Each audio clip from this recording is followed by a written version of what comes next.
ငါအဖိုးပြောပြတဲ့ life hacks နည်းတွေကားပေါ်မှာဖုန်းထောင်ကြမရှိရင်အဖိုးပြောတဲ့နည်းသုံး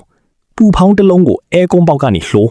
ဖုန်းကဘာမှာစွတ်ပြီးဖုန်းပြန်တက်လိုက်အလန်းစားဖုန်းထောင်စရာလေးရပြီလေကြမ်းကင်းခင်းတဲ့အခါပိုက်လုံးနေရာကိုကွက်တိဖြတ်ချင်ခဲတံလေးတွေစီးတိတ်ကပ်ပြီးပုံစံယူလိုက်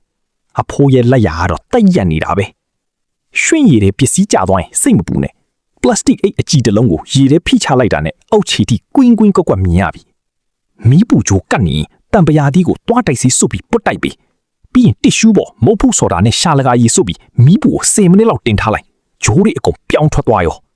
မုံဘူးခွန်ကိုအပေါက်လေးတွေဖောက်နိုင်ရမှာကတ်လိုက်ရင်တွားတိုက်ဆေးနဲ့တွားပွတ်တန်ထဲ့စရာအမိုက်စားဘူးလေးဖြစ်သွားပြီလွှင့်မပြစ်နဲ့ဦးနော်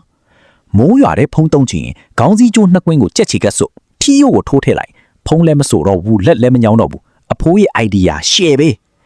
အပြင်သွားလို့အိမ်သာတက်ရမှာယွန်းနေလားပလတ်စတစ်အိတ်ကိုတဝက်ခောက်အလဲကနေအဝိုင်းပိုညှက်ပြီးအိမ်သာခွက်ပေါ်ဆွတ်လိုက်ယောဂပိုးမွားတွေကနေကာကွယ်ပေးပြီးပေါ့